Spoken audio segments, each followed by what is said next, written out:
Hello everyone, welcome to Gardening TLC. Welcome to my garden. My name is Michelle for those of you that are new, and I live in Northern Illinois and I'm in Zone 5. We are on part 2 of our deeper dive garden tour, which is what we're doing for the month of July, taking a closer look at all of the gardens so we aren't just zipping through them so quickly that you don't get to see what's really in them. So today we're going to be doing the back garden, which is off of the deck, the Hosta garden, and up around the corner, and we'll stop when we reach the passageway bed. I am so excited. This is looking so good. So come on, let's go check it out.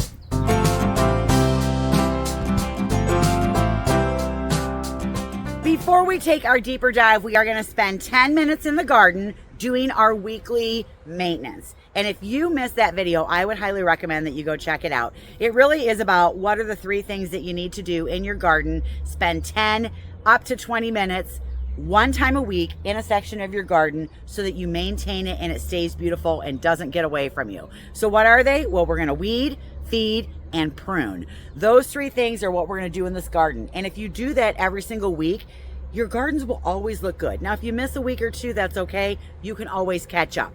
I also have 2 plants that I want to get in the ground today. So I'm going to do that while I do my normal routine. And I have some fertilizer that I need to add to my roses with an insecticide in it, because if I don't do that, my roses are totally demolished by the bugs. And so every 8 weeks we add the fertilizer with the systemic insecticide, and I'll show you what that is. But first, let's zip through here, get our 10 minutes of maintenance done, and then let's take a closer look. We will get that cleanup done in just a second, but I want to go over the plants that we're going to put in the ground. There's 2 of them. One of them is a perennial grass, and it is a Hosta Japanese forest grass. Now, we already have this in the bed, but we have the areola, which is that beautiful gold and green striped weeping Japanese grass. I absolutely love it. It's doing fabulous, but I want to add another grass here, and I'm just going to put one because once this thing gets going and starts growing, if I feel like I want to move it around the garden, they actually transplant really super easy. Some of these grasses can be a little expensive, so I'm going to hedge my bets and put one in and just move it around as I want to move it around over the years. Now, what we're going to be doing is the all gold grass. It's got a beautiful yellow foliage on it, growing 12 to 18 inches high, which is a little bit bigger than the areola, and it's going to get 12 to 18 inches wide. And we're going to put it right here between our Russian cypress and our Crassa Regal Hosta. I think I said that right. And it's going to go right there. I think it's going to look absolutely fabulous. This grows in zone 5 through 9. Now, the one thing I find with Hosta grass where I live, because I have heavy clay, I have to backfill the hole with compost so that I make sure it has good drainage. It will grow in the clay, but it just needs a little help getting it going. I also want to add another hydrangea to this bed, so we are going to place it right here next to the obelisk, and then on the other side of that we have a red knockout rose that we cut back so that it would cycle into the bloom cycle that it's going to have later in the year. Now, this is a tiny quick fire, and you know I love quick fires. I think they are one of my favorites, any one of the ones that they have in the series. But I wanted a smaller hydrangea here that can handle the full sun, because this is a paniculata, and once it gets established, it will be drought tolerant. Now, these are going to grow 1.5 to 3 feet tall, and I think the size range on that one is going to depend on where you plant it. Is it getting more sun, more shade? What kind of dirt does it have? Now, I've had great luck growing hydrangeas in heavy clay, so we're just going to put this right in the ground as is. This guy is growing in zone 3 through 8, so it's got a really cold hardiness.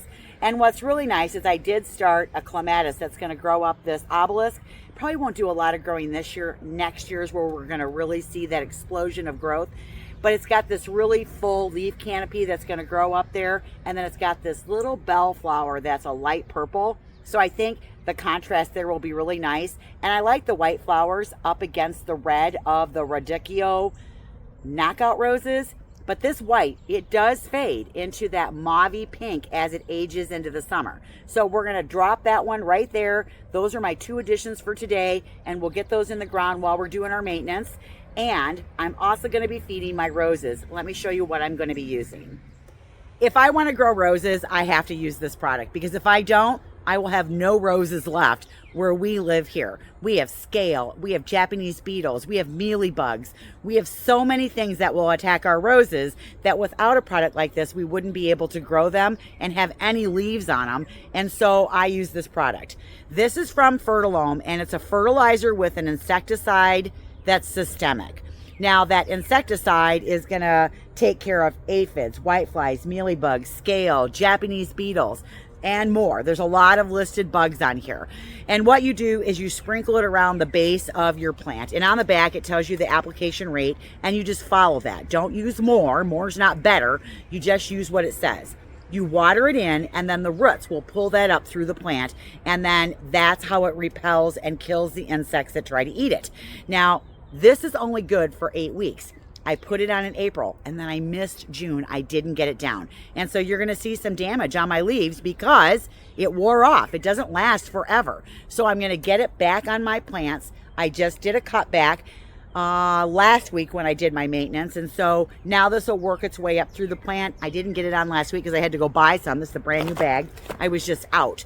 So we're going to get this down on the plant so that we can make sure that we can grow big, healthy, beautiful leaves and roses in the garden for the rest of the year. But I'll have to apply it now, and then I'll have to do it again in September, every 8 weeks. So what I'm going to do is get 2 ounces. I'm going to sprinkle it around the base, just work it in a little bit, and then I'll water it in. All right, now it's time to spend 10 minutes doing maintenance. I'm going to do that very quickly. You'll see that maybe in 2 minutes, and then we'll move on to the tour.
Always such a great feeling whenever I get that 10 minutes done, and then I look around my garden and I'm like, oh my gosh, it looks great and it's all caught up. And yeah, there might be a few weeds here and there. I don't try to get them 100%, but it's enough that I can go, oh my gosh, I can enjoy my gardens.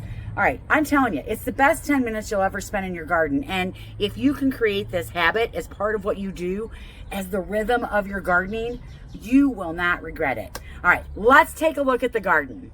Our deep dive today is going to be this back garden bed. We're going to take a look at everything that's down here and then all the way to the corner of the house. This bed has been around for about 4 years, but it was kind of that plopper bed where I just dumped a bunch of stuff in it that was either extra, I wasn't sure what to do with it, and I just started putting things in it, but I never really had a plan. I never really thought about how it was all going to come together. We were just hoping to have happy accidents. Well, guess what? That did not happen. So we ended up doing a design last year, kind of finishing off and filling in the bed. Some things did not survive the winter, and so I lost a few things. And there are things that still have to grow up. And until they grow up and I know kind of how they're going to grow, I have a few holes here and there that I still want to fill. But I think it's coming along very nicely. So you're going to see things in here that have been in the bed for 4 years. You're going to see things that I planted last year, and you're going to see things that I have planted this year. So it's kind of a work in progress is what I'm going to say. But I am loving it, and I think it's coming along very nicely. All right, let's start right up here on the slope coming down from the house. We have this really ugly area right here because we have 2 maple trees right here. This one here is a Crimson King, and the one that we're looking at and standing underneath right now is a red maple. And all of the roots are on the surface. I have trouble growing sod. This will be an area that we're going to tackle early in the fall and do something absolutely fantastic. So stay tuned for that. All right, but What we did over here was we created kind of a terraced wall that comes down off the house.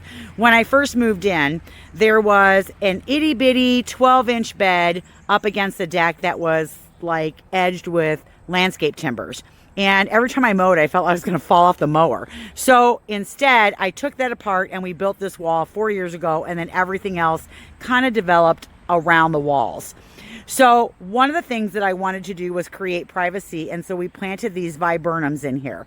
These are Mohicans. They're probably going to get 12 feet tall. And you're like, there's a tree right there. Well, that's okay. We'll limb the tree up as they grow. And they probably won't get 12 feet tall because they aren't getting as much sun as they would if they weren't underneath the maple tree. Now, I have pruned out the bottom branches so there's kind of a see-through effect because I do like that. So they're going to be kind of like mini tree bushes when it's all said and done. They do bloom in the spring and they have a nice little flower on them. Nothing spectacular. I think the Korean spices are probably more spectacular, but I do like, as these grow, the structure that they're going to give me and the privacy that they're going to give me. I tried to plant Surefire Rose begonias underneath, and as you can see, they are not doing very well. They just do not get any sun down here, and I don't think that they're going to get any bigger. I've been watering them. I fertilized them a couple times. I just don't think that they get enough light down here. And even though this is a shade plant, I do think it probably still needs some light to be productive. So my bad on that one. It was something I tried. It didn't work out. But what is working out are these astilbes. They are looking fantastic. So now I'm like, I think that next year I will plant some pink astilbes underneath the viburnums. And then I've got a perennial underneath here that will look really good. Now, I also think that I might interplant that with some Hakanakloa grass and then have some also along the edge here, because I think the two of those together will look really good. All right, as we come around the corner, we've got some Crassa Regal Hostas. This is a vase-shaped hosta. It's got a ridged leaf with a nice blue color. They grow up off the ground and they don't lay down on the ground, which I really like, so that you can underplant another hosta underneath it. So underneath it, we have Miss Americas. Now, these Miss Americas were transplanted last year, and they're not very big, and they might take 4 years to get big, but they can get 3 to 4 feet across. And I just think the combination of that will look really good when it's all said and done. All right, let's move around the corner. You can see where I planted my new all gold Hakanakloa grass. I do like it there. I think it's a bright pop of color.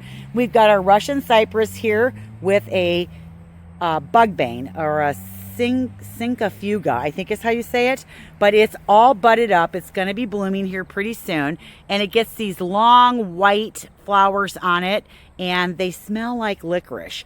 I'm not in love with the smell of this plant, but I love the foliage on this plant, and I love it next to the other things that we've planted. Now, here we have the Hakanakloa grass areola, and it's more of that variegated grass, and I've got it, amongst my little girl right here, and I just love this little area. Now, down below that, we do have a heuchera in here that's just not doing very well. Every year it gets a little bit smaller. I don't know what it is about the purple heucheras. I just cannot grow them. So I think I'm either going to go get a pumpkin color or a caramel. I have pretty good luck with those, and the color contrast will be nice. So I think I'm going to add that in here. All right. Let's see, do we want to go up the path? Yeah, let's go up the path.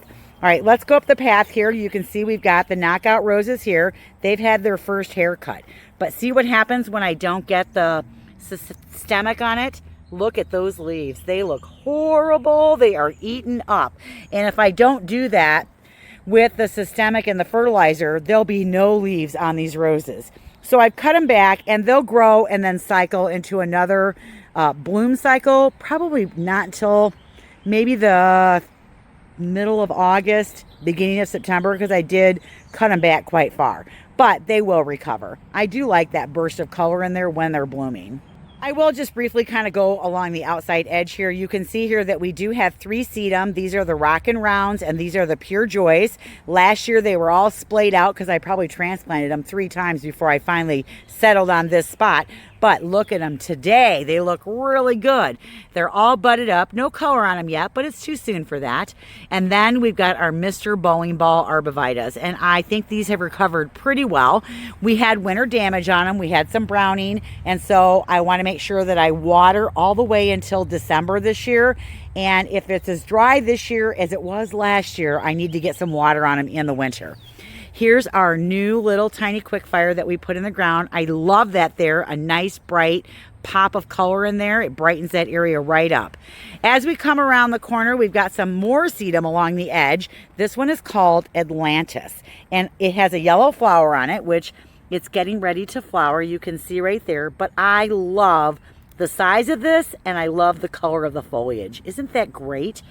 It is so bright and eye-catching in the garden. I actually think I want to get some more of this and put it in a couple other places. Now on the other side, we have some more ground cover sedum, but it's a little bit bigger, grows in like a mounding habit like this. This one is called Lime Zinger. Now this one will bloom later in the season, more like September. But it does get these really pretty edges on it as the temperatures cool down. Those edges, those pink edges, they'll get more vibrant as we go. Right behind that, check it out.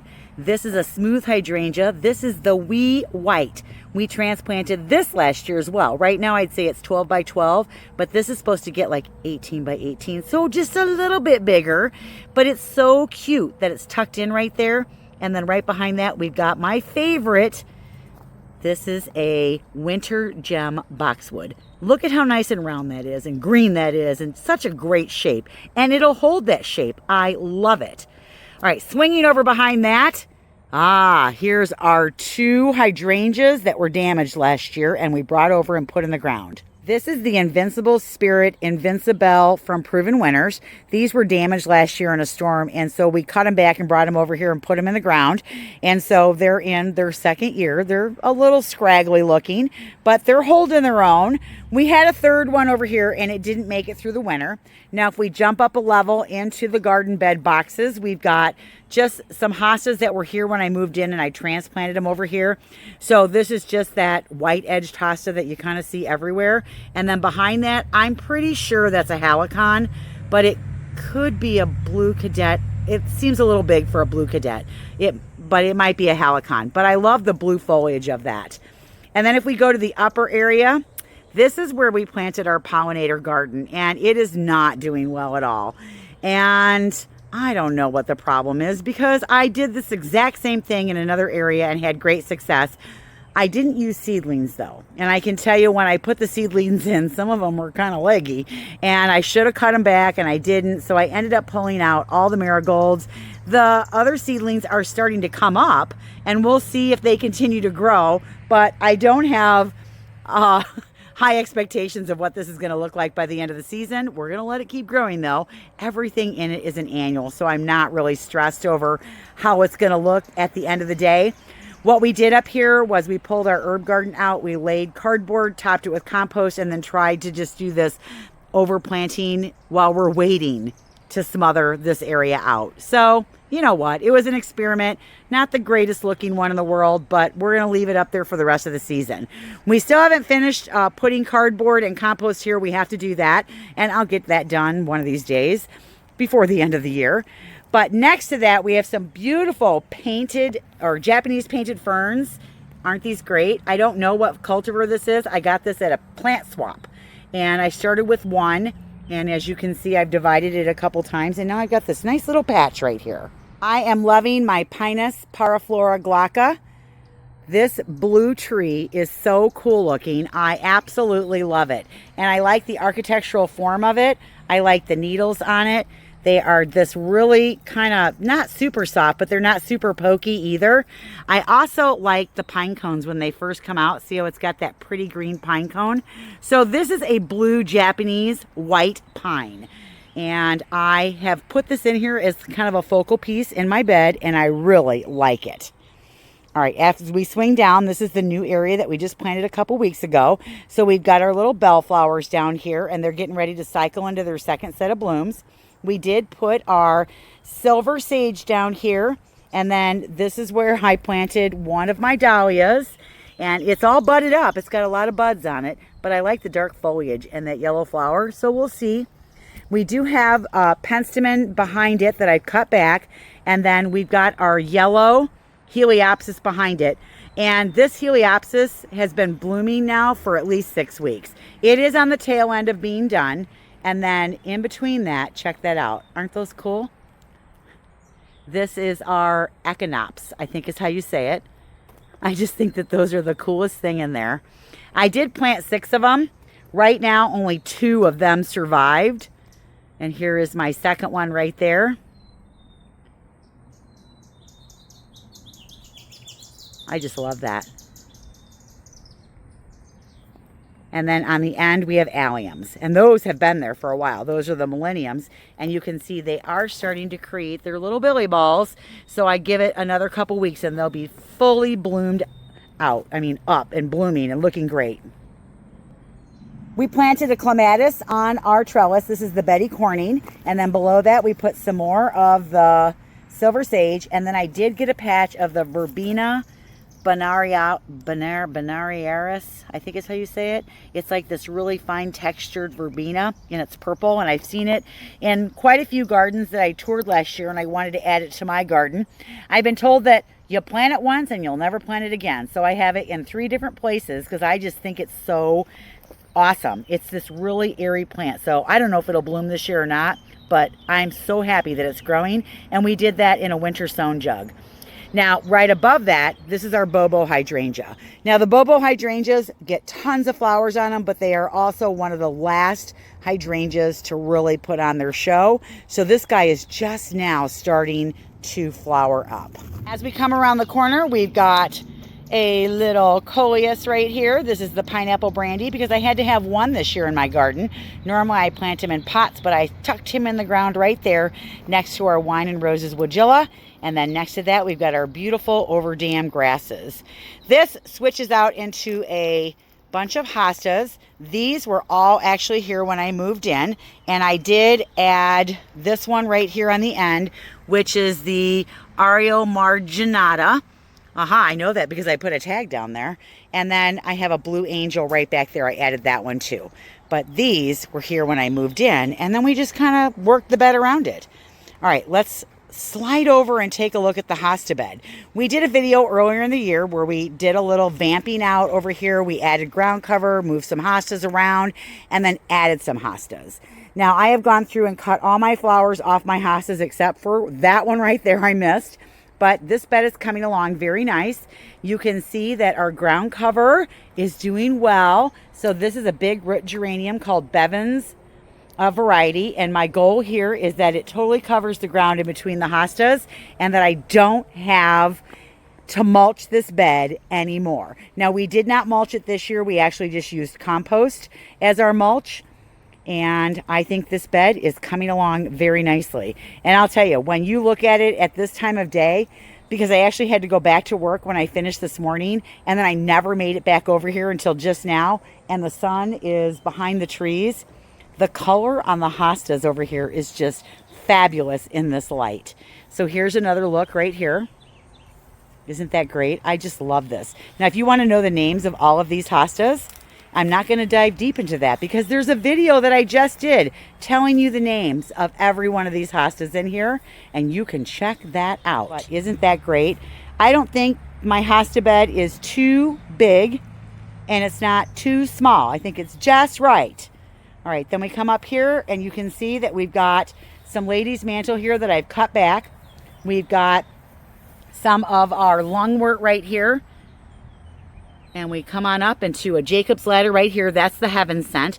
And I love the foliage on that and how that looks. It's got beautiful sky blue flowers on it in the spring, and it's absolutely great. I have 3 of them over here now. I have one there, another one peeking out over there. And then on the other side of the sidewalk, I've got one right there. And look, our carex is doing pretty good. I've had people tell me that it's going to poop out by next year, but we'll see. Maybe it will, maybe it won't. They're little plugs, so it was pretty inexpensive to put it in here. So if I had to replace that every year, I'd be okay with that. I really like the look of that. As we slide up our sidewalk here to our little trio of hostas, this is one of my favorite hosta groups. right here. Let's get on the other side of it so you can kind of see it. Maybe I should move that pressure washer. Hold on. There we go. Now we can see it. This is a big Sum and Substance, followed by a Great Expectations, and this is a Blue Cadet. I just love this trio together. It is such a nice pairing. And then behind that, we have a lemony lace elderberry, and one branch started dying one right after another last year, and then the whole thing died back to the ground. I was afraid that I had Vercillium wilt, but I don't know, it's growing back this year, and if I had that, it wouldn't be growing back. So I'm not sure what's going on with this one, but right now, it looks okay. It's not as tall as it was last year, but it's growing, so yay. We're gonna now leave the back bed and come up on the side bed here. I just did a cutback on the Nepeta and the Lady's Mantle. They both needed to be cut back. These are two plants that I definitely cut back every single year. And the main reason is because the foliage just starts to look all brown and ratty. And by the time you get to the end of the year, it's wretched looking. And if I bite the bullet and I do a cutback, and yeah, some of them had to be cut back a little bit more severely than others, then it's going to grow new foliage. It already is. You can see those little leaves in there. And now that they're going to get some light, they're going to pop right out of there and be awesome. Now, also in here is some lungwort. Now, I thought I got all of that last year and dug it up and moved it. And obviously, I left 2 pieces, and there it is. And so, oh, there's another one right back there. So we're just going to leave that there, and I'm okay with it. We're just going to leave it. Now, the other thing that happened last year, this is wild. So in this bed, we had bleeding hearts, and they were back there in the corner, and I had another one over here, and I thought I dug them all up. Well, when I dug them up, I guess I broke the roots, and then when I was raking stuff out, I think I raked those roots through this whole bed. At first, I thought that this whole bed was like full of weeds. I was like, oh my goodness, and this was like a month ago. I was like, oh my gosh, where did all those weeds come from? And then I realized the whole bed was full of bleeding hearts. And I was like, oh my goodness, I just spread those through the whole bed. So I went through and I pulled them. And I don't know what's going to happen next year because I think the roots are still there. We'll see. But yeah, the whole bed was just full of bleeding hearts. Now in here, you can see I have 2 little hydrangeas. And these hydrangeas are also little bitty tiny ones. These are the Firelight Tidbits, and I think they're getting enough sun. They're not going to get very big. They're in their 2nd year. They've got their white flowers on them today, and then they'll age to that mauve pink, and then hopefully get that vibrant, dark pink on them so they look almost red. But these are only supposed to get like 3 by 3. So I got 2 of those tucked in next to my weeping. I still haven't taken the tag off. Right next to my weeping white spruce. And then down behind that, we've got our bird's nest spruce. We've got 3 of those planted. And then we've got our aronias here. Now, at the beginning of the season, let me move out of the way here. At the beginning of the season, I think these got eaten down a little bit by the rabbits, but they've seemed to have recovered pretty well. All right, if we back out a little bit more here, we've got our beautiful black lace elderberry here. 2 more Lady's Mantle down underneath. Another little lungwort right here, and I think that's seeded. And then here we've got our At Last rose, and that finishes off the bed. So I did also fertilize this one with a systemic, and then I cut off all the spent flowers on it. And I don't know if it'll cycle again or not, but we want to make sure it maintains a nice, healthy stance. All right, that's our black lace elderberry looking pretty good. All right, and then let's just kind of take a real quick walk here so you can kind of get a feel for everything. So I just bought that so that I can wrap my hose up in it. But what I want to do is buy like a little extender hose that will go from there over to here so that way it's not there. I just kind of want it right there. That way I'm not pulling it through all my plants. So I think this bed's coming along pretty well. It's pretty lush. Another project that we're going to be doing this year is along this arborvitae line right here. We're going to end up leaving a grassy strip right here for our path, but we're going to be extending, you know, this bed here and then coming along the front of this. And I got a swing. I'm so excited. I got a swing. I can't wait to bring it over. I got the frame from a job that we did, and a guy didn't want the frame, and I just have to order a swing. I'm like, yay, I'm going to get that. And we're going to put it over here and make our cozy little nook. It's going to be awesome. All right, the other thing that we'll be doing probably later in the month or maybe the beginning of August is I did get a fountain. And here it is. It's not hooked up yet, but I'm loving this. It does have a little bit of damage on it. Right down here, you can see where it's all chipped up right there. And so I'll be repairing that. I'm going to show you how to do that, and then I'll show you how I hook it up. So I have a video coming. I think it won't be until probably August, but it's on taking care of your concrete, how to stain it, how to weatherproof it, just how to, repair it. So that'll be coming, so stay tuned for that. Oh, but I'm loving the fountain. I'm so glad that I found one that's a nice little size that I could tuck in right there so I can have some water back here. You guys are all like, get a pond. I'm like, no, the fountain is about my speed. All right, here we go. What do you guys think? It's coming together nicely, huh? Oh, I'm so happy with the progress of this.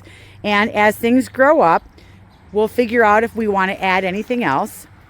I picked up these butterflies at a garden show, the Clem garden show. The girl next to me always has this really cool metal stuff. I put them in here for now, but I will be putting these out in our butterfly path that's going to lead out to the new cut flower garden vegetable bed area if we get that done this year. Otherwise, we'll get it done next year and they'll get moved then. All right. Nice, nice. I love it. Trying not to move my camera too fast. All right, I am up for suggestions right here. What am I going to do? All right, next to it is Nepeta, okay? That right there is the Nepeta that I have already cut back. And on the other side of that is the Salvia that we cut back. In that video that we did, see, it recovers. But what am I going to do right here? Weigh in down below. We are going to end our video right up here at the deck. You can see I haven't done a whole lot on the deck this year, but I just finished pressure washing it because it needed some repair. I needed to change out some of the nails for screws, and it really needs to be stained. So cleaning it was step one. I got that done, and now I'm ready to move forward with doing the next step. But that will have to wait until after I get back. I'm going out of town for about a week. I did get my pots done, though. Now, this is a mismatch of whatever I could find that didn't have a tag on it that was left over at the garden center. I thought we did pretty good putting it together. Now, this thing sat in their pots over there for about 3 weeks before I finally got around to like, all right, let's get these in a pot. We ended up using 2 different kinds of caladiums. They're the heart to hearts, but I don't know which ones they are. They are from Proven Winners. I have a red coleus in here. Don't know what kind it is. This fern back here, it is either a tiger fern or a Boston fern. I just don't know which one. I do know that that's a little blacky potato vine in there. And then we have the wire vine down below in the front. I think that they turned out pretty good for being 2 mismatched pots with just a bunch of eclectic stuff that I put in there. So I'll take it. Our coleus baskets are doing really well. This is the wedding train coleus, and we did just foliage. I started off with Gara in the middle. I ended up cutting that back because it just didn't have any flowers left on it. So I cut it back. I do like this. Normally we have this just growing in pots down the steps, and it's kind of a big blob. And now I'm like, maybe this is the place to put it. I'm also semi-pleased with this planter here. We've got the salvia in here. We've got the celosia, the verbena, the alyssum. You can't even see the fan flower, but it's there. See, it's way down there all gobbled up. And this is just so pink and so purple. I'm just not in love with it. I miss my potato vine, and I miss my petunias in here. But we've had such poor luck with those 2 years in a row between the rabbits and the grasshoppers eating everything that I wanted to try a pot that wasn't going to get eaten up. So it's not my favorite pot, but it does look better than the other pots looked after they got eaten. So I'm going to have to figure out what to do here. And maybe I have to move this bowl. We'll see. All right, here's a view from the deck. And I'm going to leave you with that.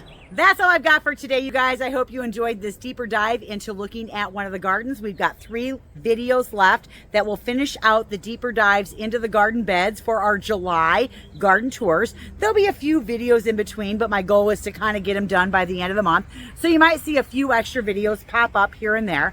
I will be going to a Proven Winner event next week, so maybe I'll have some fun things to show you after I go to that. I'm not quite sure.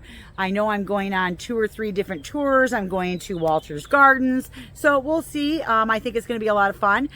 Don't forget, Garden Gab is this Saturday. Viewer submissions. We've got a lot of them. Now, the deadline for that is tonight at midnight, or actually maybe it was last night at midnight by the time you watch this one. So don't despair, though. You can still send in a picture. It'll just go in the August Garden Gab.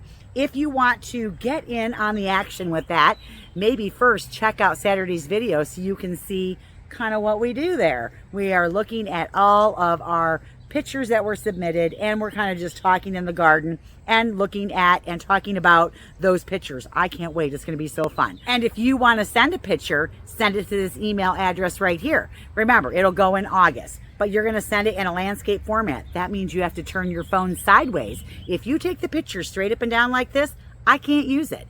Also, I want to know who you are, where you live, what zone it is, and what are we looking at. Send it to this email right here, and we will put those in the next Garden Gab. All right, you guys, that's all I've got for today.